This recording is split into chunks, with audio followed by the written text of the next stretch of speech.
Teams, using private chat.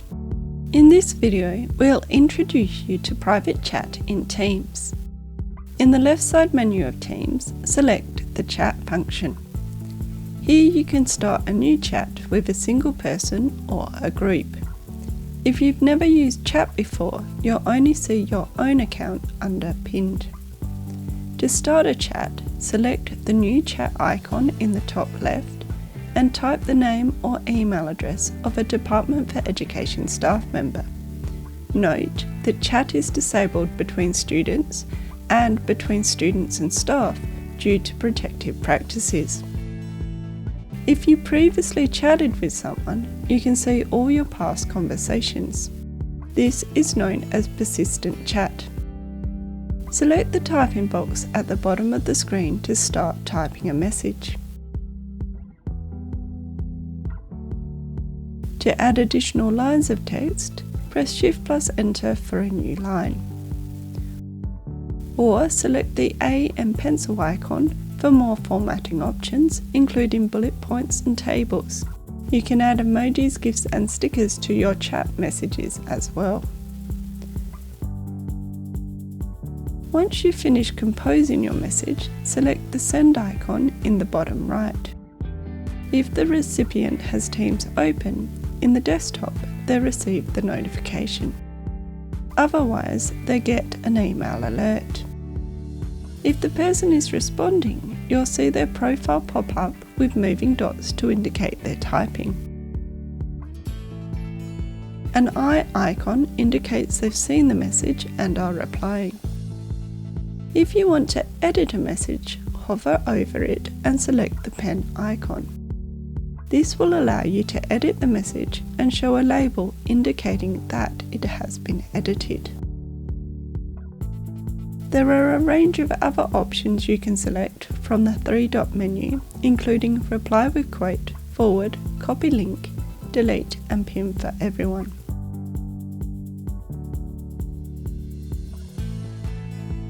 If you finish chatting with someone and you don't want the chat visible in your left menu, right-click and select Hide.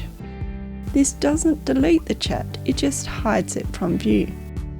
You can find the conversation again by typing the person's name when you start a new post and selecting Show Hidden Chat History. If you need to communicate regularly with a person, you can pin them to a section. To do this, select the three dots next to the person's name, select Move To, and select the section where you want them to show.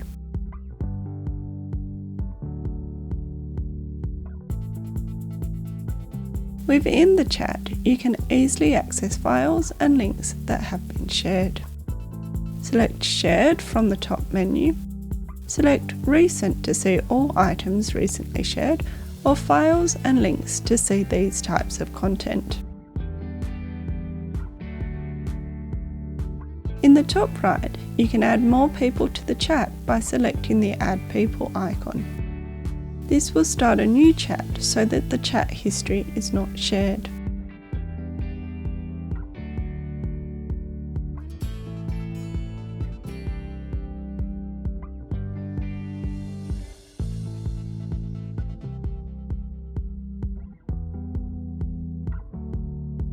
To rename the group chat, select the pencil icon next to the People field. Give your group chat a meaningful name and select Save. In this example, I'd already chatted with these two people. That's why it popped up named Christmas, because that was what the previous chat was called. To start a video call, select a Meet Now in the top right. For a voice call without video, select the drop down next to Meet Now and select Audio Call. To share your screen without talking, select the three dots and select Screen Sharing. You can then choose to show your entire screen or a specific window. Note that screen sharing through chat doesn't allow the other person to control your screen. Once you select the content to share, the other person will receive a notification. You'll see a red border around the screen you're sharing. You can also change the call to include video or audio after sharing your screen. By following these steps, you can effectively use private chat in Teams to communicate and collaborate with your colleagues.